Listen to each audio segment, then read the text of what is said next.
Good morning student, my name is Jayaprakash. मैं इस chapter को थ्योरी वाइज पूरी तरीके से खत्म करा चुका हूं। अब मैं आपके लिए एनसीईआरटी के कुछ इम्पोर्टेंट क्वेश्चंस लेकर ये आया हूं और इसके मैं 2 वीडियो बनाऊंगा। एक वीडियो ये होगा, एक वीडियो नेक्स्ट होगा और इसमें आपको वो सभी इम्पोर्टेंट क्वेश्चन और उनको किस तरीके से सॉल्व करना है वो सभी मेथड आपको मिल जाएंगे।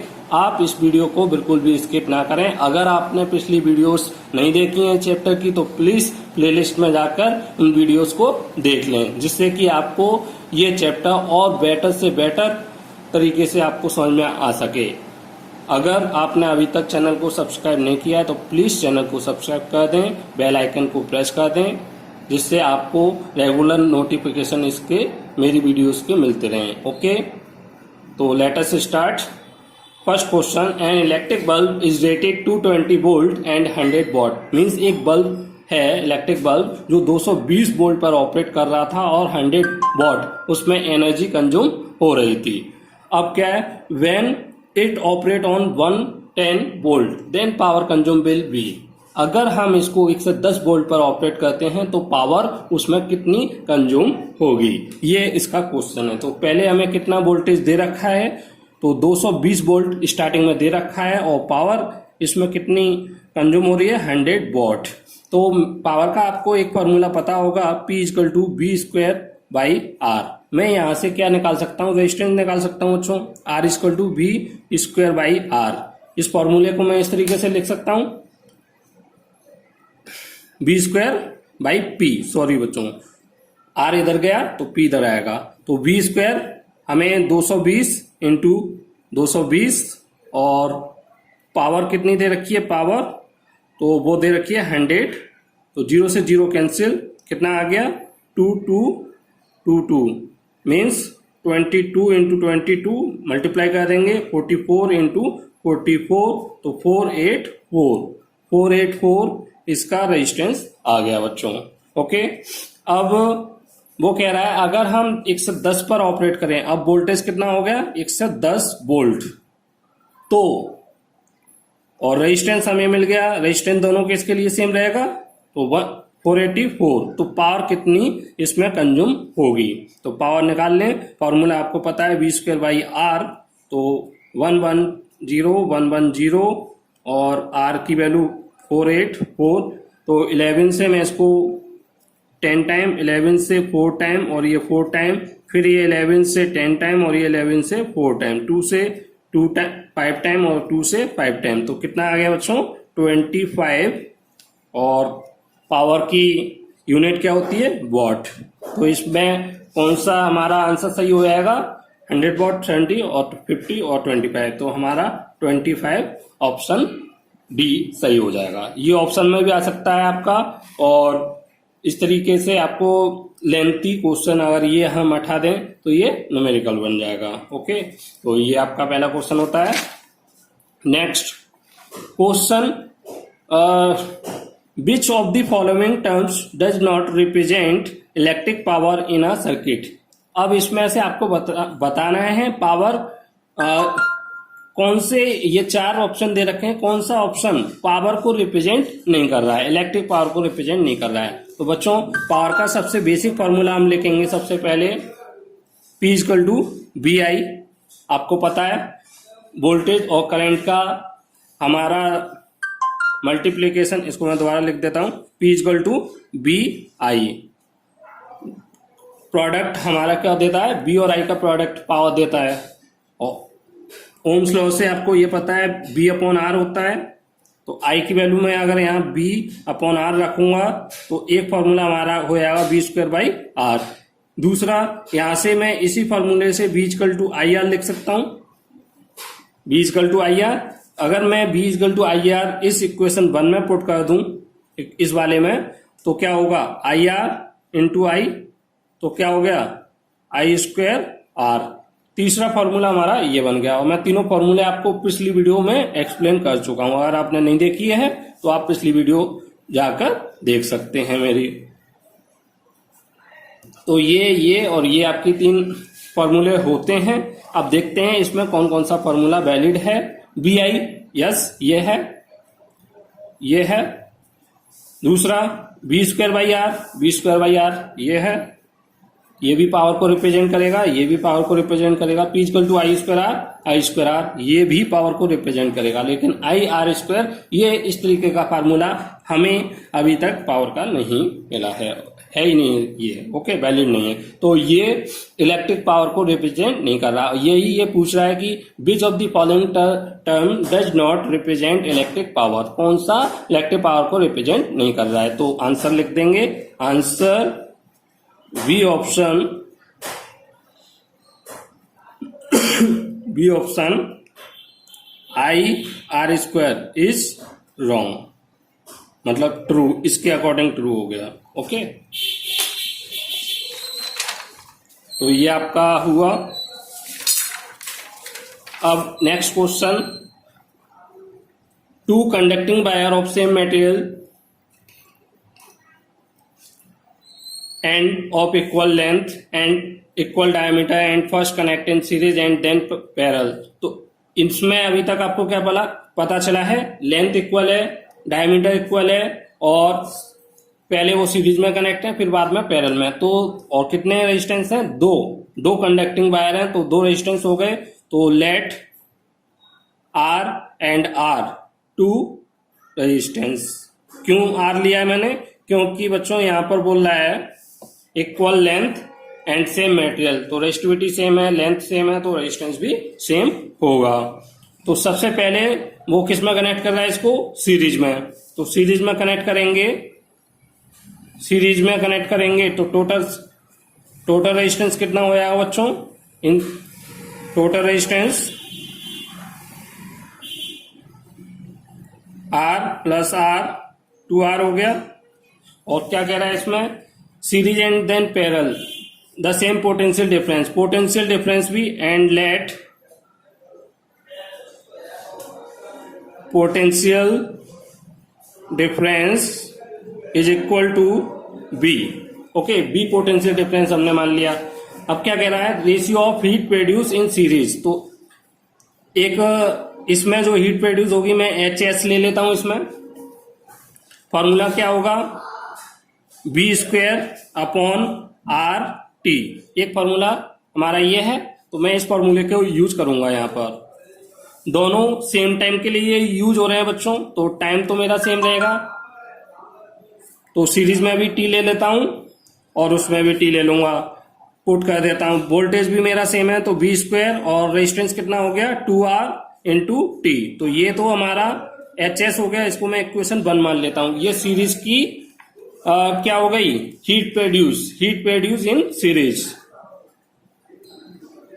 Heat produce in series. Okay, इसी तरीके से मैं पैरेलल में निकालूंगा बच्चों। पैरेलल सर्किट में पैरेलल के लिए क्या होगा, पहले मैं टोटल रेजिस्टेंस निकालूंगा। टोटल रेजिस्टेंस कितना होगा, 1/R equal to 1/R plus 1/R। तो 1/RT इज इक्वल टू क्या हो गया, R2। तो RT इक्वल टू क्या हो गया, R/2। ये हो गया, ये मेरा क्रॉस हुआ, तो RT इधर आ गया 2 ये, और R/2। तो H पैरेलल का फॉर्मूला क्या होगा, फॉर्मूला वही रहेगा, B square by R T. Time दोनों में सेम है और वोल्टेज भी सेम है, तो बी स्क्वायर तो यही रहेगा।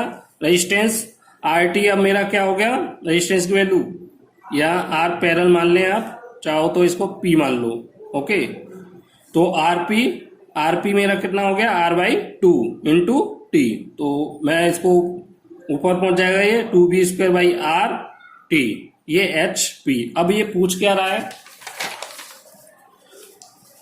The ratio of heat produce in series and parallel. तो सीरीज और पैरेलल के कॉम्बिनेशन का रेशियो पूछ रहा है, मीन्स क्या पूछ रहा है, HS upon HP, series upon parallel. तो सीरीज की वैल्यू हम निकाल चुके हैं, क्या निकाला है, ये है इसका क्वेश्चन मार्क। तो HS अपॉन HP, HS की वैल्यू हमारी क्या निकली है इक्वेशन 1 से, बी स्क्वायर अपॉन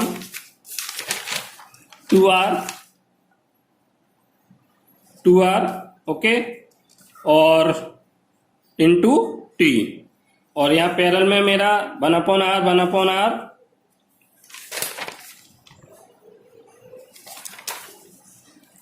पैरेलल में मेरा क्या निकल गया 2v², इक्वेशन 2 से इसको मैं इक्वेशन 2 मान ले रहा हूं, यहां से पुट करूंगा 2v² by r into T, तो t से t कैंसिल, b² से b² कैंसिल, r से r कैंसिल, क्या बचा मेरा 1/2 तो ये मेरा इधर मल्टीप्लाई हो जाएगा, तो क्या हो गया 1/4, तो HS/HP, तो यहां से बच्चों रेशियो क्या आएगा HS रेशियो HP, HS 1/4, तो 1/4 हमारा आंसर होगा, तो इसका आंसर हमारा कौन सा हो जाएगा 1/4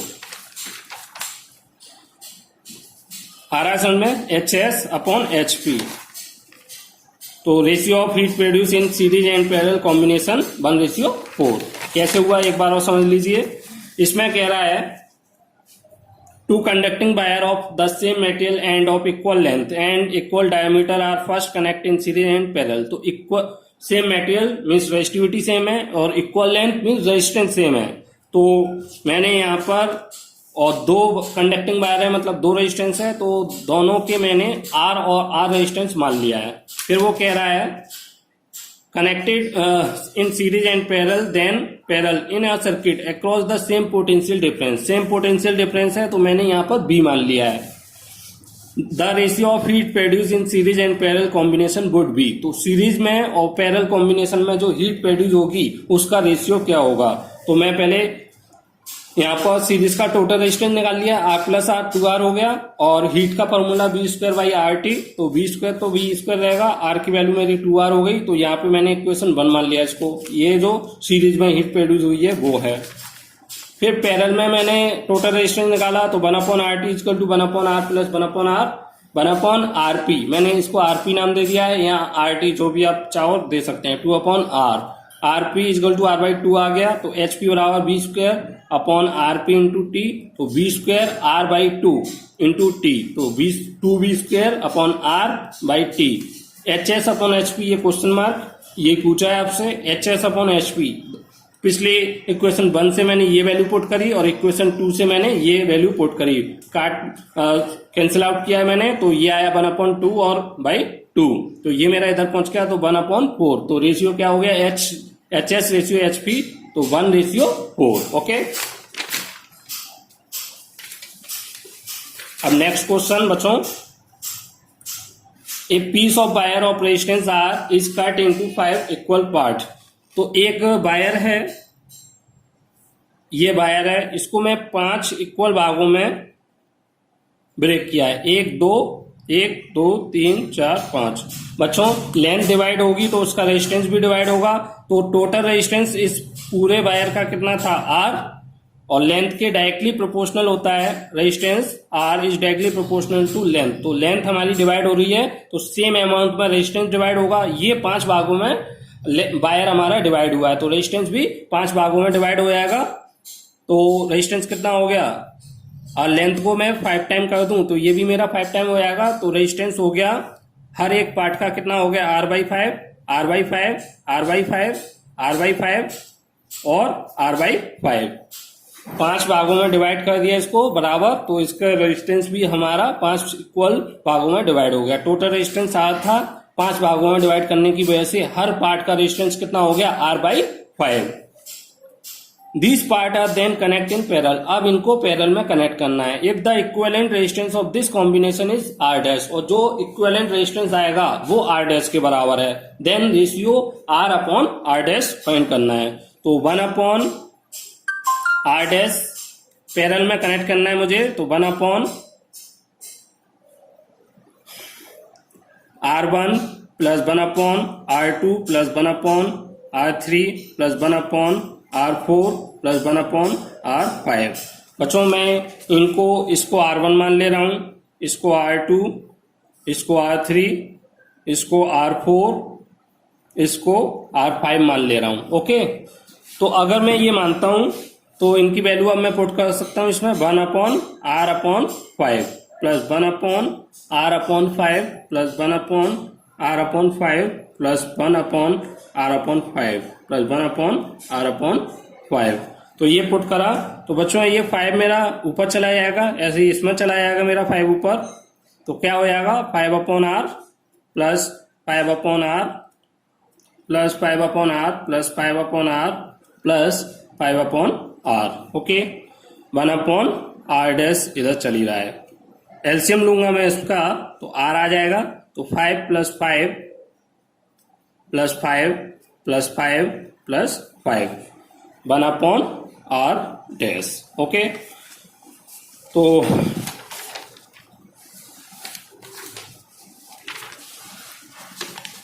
यहां से मेरा 1/R डैश बराबर 25, ये जब मैं ऐड करूंगा 5 टाइम्स तो 25/R, तो यहां से मेरा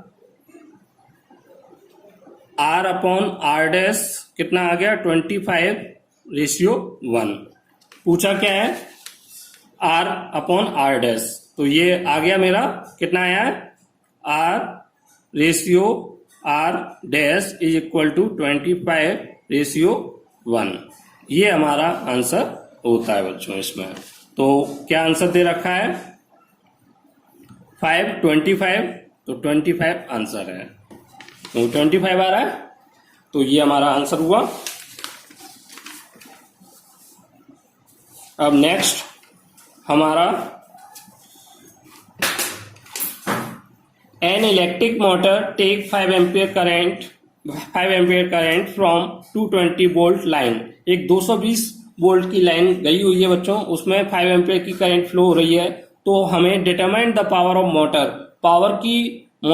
मोटर की पावर हमें डिटरमाइन करना है, and energy consume in 2 hour, और 2 घंटे में इस मोटर में कितनी एनर्जी कंज्यूम हो जाएगी। तो आपसे एक तो पावर पूछा है, एक एनर्जी पूछा है, आपको गिवन क्या है I बराबर 5 एम्पियर और B बराबर 220 वोल्ट, ये आपको गिवन है, और टाइम 2 आवर ये गिवन है। ओके, तो पहले हम पावर निकाल लेंगे। पावर का फॉर्मूला क्या है, first part P equal to BI, B हमारा 220 वोल्ट और I 5 एम्पियर, तो 0 0 और 1 11, तो ये तो हमारी पावर होगी बच्चों, और पावर वाट में आती है, तो इतनी वाट पावर हो गई। अब एनर्जी का फॉर्मूला सेकंड पार्ट, एनर्जी निकालनी है। एनर्जी बराबर क्या होता है पावर इनटू टाइम।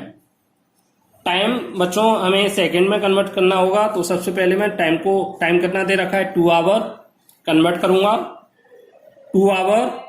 1 घंटे में कितनी मिनट होती हैं 60 मिनट, तो ये मिनट में कन्वर्ट हो गया। अब मैं इसको सेकंड में, 1 मिनट में कितनी सेकंड होती हैं 60, तो 60 सेकंड, तो ये मेरा इतनी सेकंड टाइम हो गया, ये सेकंड में कन्वर्ट कर लिया। अब मैं इसमें पुट कर सकता हूं, और